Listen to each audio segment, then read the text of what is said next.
This conference will now be recorded.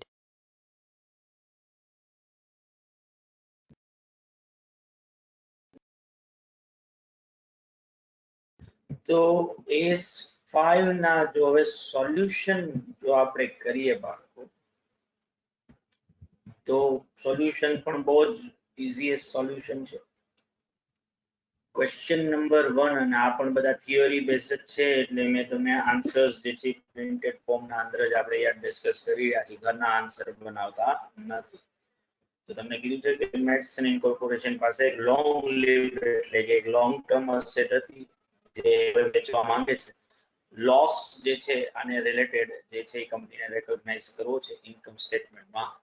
તો આ લોસની કઈ રીતે બતાવશે? એક્સ્ટ્રાઓર્ડિનરી આઇટમ તરીકે બતાવશે કે એક નોર્મલ ઓર્ડિનરી આઇટમનો જ પાર્ટ ઈ બનશે કે સેલિંગ એન્ડ ડિસ્ટ્રીબ્યુશન ઓવરહેડ્સ તરીકે બુકમાં બતાવશે કે ડિસકન્ટિન્યુઇંગ ઓપરેશનના કમ્પોનન્ટ તરીકે બતાવશે. ઓલરેડી આપણે થિયરીમાં ડિસ્કસ કર્યું છે કે જો વેચો ને એના લીધે પ્રોફિટ કે લોસ જે થતો હોય એ ઓર્ડિનરી આઇટમ્સનો જ આપણો પાર્ટ ગણાય, પણ એનું સેપરેટ ડિસ્ક્લોઝર કરવું પડે because of the performance of એન્ટરપ્રાઇઝને આપણે અસેસ સારી રીતે કરવું છે એટલા માટે. So loss associated with long-term assets which are to be disposed of are to be reported as a component of income from continuing operation before income tax entity preparing balance income statement. Therefore, answer B is correct. Answer A incorrect because of long-lived asset neither unusual nor infrequent in nature. Extraordinary item ના meaning માં આવતો નથી. એ selling and distribution ના overheads નો part પણ નથી અને ડિસકન્ટિન્યુઇંગ operation નો part પણ એ બનતો નથી. એટલે A, C અને D ઓપ્શન જે છે ખોટા જે છે એ પડશે. Company has to pay delay cotton charges clearing over and above negotiating price, taking a delayed delivery cotton from suppliers go down. Up to 1994 to 1995, company has regularly included such changes in the valuation closing stock. This being nature of interest of company. Interest, the company has decided to exclude it from the closing stock from the year 95-96. This would result into decrease in profit by 7.6 lakhs. આવું તમને કીધેલું છે. તો આનું પણ મેં તમને હમણાં જ એક્ઝામ્પલ આપ્યું કે આ ચેન્જ ઇન અકાઉન્ટિંગ પોલિસી છે ઇન્ટરેસ્ટ કોસ્ટને હવે ક્લોઝિંગ સ્ટોકના વેલ્યુએશનમાં આપણે લેતા નથી અને આની પાછળનું રીઝન છે કે આપણે અકાઉન્ટિંગ સ્ટાન્ડર્ડમાં જે ચેન્જ આવ્યો છે એને આપણે કમ્પ્લાયન્સ કરવો છે. તો કદાચ યરમાં ચેન્જ હોય ખાલી એટલું રહે, પણ બાકી આન્સર તમે જુઓ તો change in accounting is only adoption of different accounting policies required by statute or compliance of accounting standard, or it is considered for the change would result more appropriate preparation and presentation of financial statement of enterprise. એટલે change in accounting policies ક્યારે કરવું જોઈએ એના reasons આપણે લખ્યા.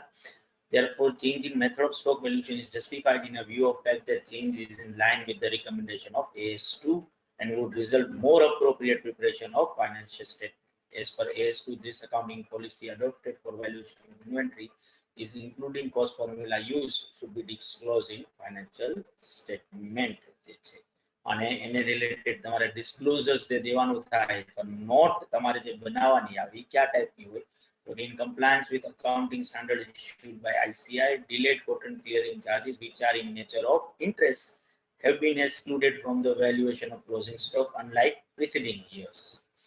Had company continued the accounting policies followed earlier, value of closing stock as well as profit before tax would have been higher by 7.6 lakhs. So interest cost ને આપણે stock વેલ્યુએશનમાં લેતા જ આખું જ હોત તો સ્ટોક પણ વધારે આવત અને એના લીધે પ્રોફિટ પણ વધારે આવત. આ ફેક્ટ આપણે ડિસ્ક્લોઝ કર્યો જેથી કરીને મારો ફાઇનાન્શિયલ યુઝર જે છે મેં જ્યારે સ્ટોકનું વેલ્યુએશન કર્યું ત્યારે શું ચેન્જ કર્યું છે એને એ પ્રોપરલી સમજી શકે અને એની પ્રોફિટ ઉપર ઇમ્પેક્ટ શું આવે છે એ પણ એનો ખ્યાલ એને આવી શકે.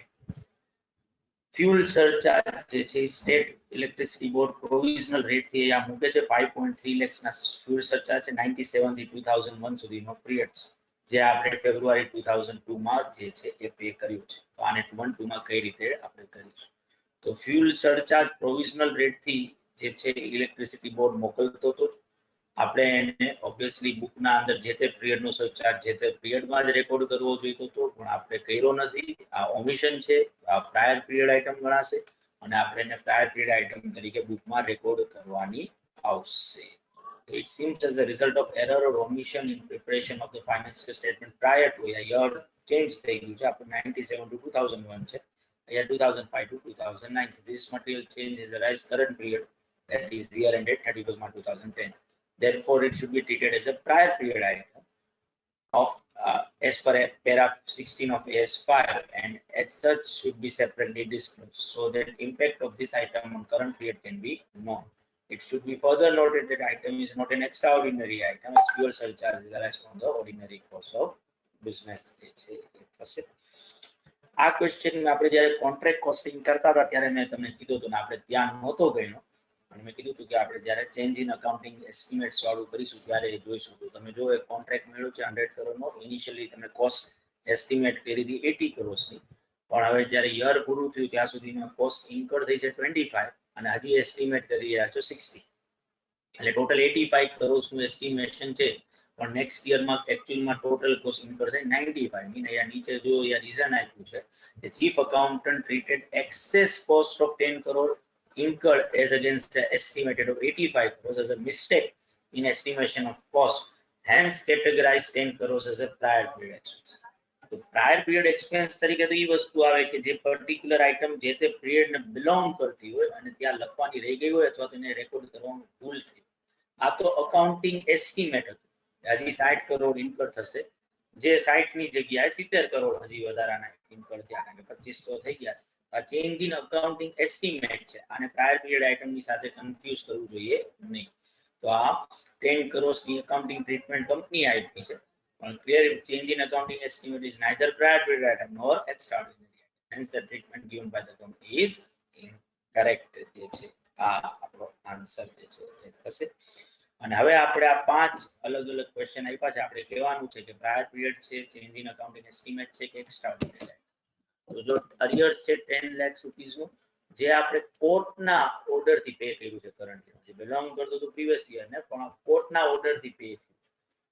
એટલે આ કોઈ આપણે અકાઉન્ટ પ્રીવિયસ યર નો અકાઉન્ટ લખવામાં જે બહુ ચોખ્ખું લખ્યું છે કે જો કોર્ટનો ઓર્ડર પે ન થયો હોત, કોર્ટનો ઓર્ડર ન આવ્યો હોત તો આપણે આવું કઈ દેવાનું આવતું નહોતું. તો અકાઉન્ટ લખવામાં નથી ભૂલ થઈ કે નથી આપણે ભૂલી ગયા, એટલે આ પ્રાયર પીરિયડ આઇટમ તો છે નહીં. આનું કોઈ એસ્ટિમેશન નહોતું કે આપણે ચેન્જ ઇન એસ્ટિમેશન કહી શકીએ, અને સેલરી ને વેજીસ નું અરિયર્સ છે, એક્સ્ટ્રાઓર્ડિનરી આઇટમ નથી.